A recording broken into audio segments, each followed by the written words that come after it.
The Seed, Ancient Tales of the Dwemer, Part 2. The hamlet village of Lorik was a quiet, peaceful Dwemer community nestled in the monochrome gray and tan dunes and boulders of the Dehasite. No vegetation of any kind grew in Lorik, though there were blackened vestiges of long-dead trees scattered throughout the town. Candida, arriving by caravan, looked at her new home with despair. She was used to the forest land of the north where her father's family had hailed. Here there was no shade, little water, and a great open sky. It looked like a dead land. Her mother's family took Candida and her younger brother Nevith in and was very kind to the orphans. But she felt lonely in the alien village. It was not until she met an old Argonian woman who worked at the water factory that Candida found a friend. Her name was Sigurtha, and she said that her family had lived in Lorik centuries before the Dwemer arrived, when it was a great and beauteous forest. "Why did the trees die?" asked Candida. "When there were Argonians only in this land, we never cut trees, for we had no need for fuel or wooden structures such as you use. When the Dwemer came, we allowed them to use the plants as they needed them, provided they never touched the hist, which are sacred to us and to the land. For many years we lived peaceably. No one wanted for anything. What happened? Some of your scientists discovered that distilling a certain tree sap, molding it and drying it, they could create a resilient kind of armor called resin," said Sigurtha.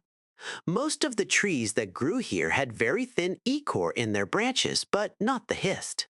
Many of them fairly glistened with sap, which made the Dwemer merchants greedy. They hired a woodsman named Junin to start clearing the sacred arbors for profit. The old Argonian woman looked to the dusty ground and sighed. Of course, we Argonians cried out against it. It was our home, and the hist, once gone, would never return. The merchants reconsidered, but Junin took it on his own to break our spirit. He proved one terrible bloody day that his prodigious skill with the axe could be used against people as well as trees.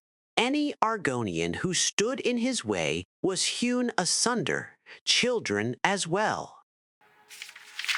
The Dwemer people of Lorik closed their doors and their ears to the cries of murder.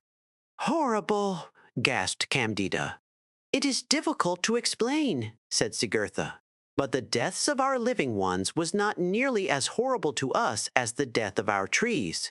You must understand that to my people, the hist are where we come from and where we are going. To destroy our bodies is nothing. To destroy our trees is to annihilate us utterly. When Junin then turned his axe on the hist, he killed the land. The water disappeared, the animals died, and all the other life that the trees nourished crumbled and dried to dust." "But you are still here?" asked Candida. "Why didn't you leave?" "For us, we are trapped. I am one of the last of a dying people. Few of us are strong enough to live away from our ancestral groves, and sometimes, even now, there is a perfume in the air of Lorik that gives us life. It will not be long until we are all gone." Candida felt tears welling up in her eyes.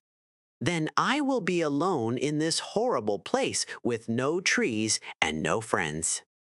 "We Argonians have an expression," said Sigurtha with a sad smile, taking Candida's hand, "that the best soil for a seed is found in your heart."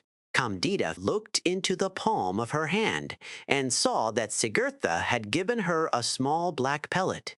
It was a seed. "It looks dead." "It can only grow in one place in all Lorik," said the old Argonian.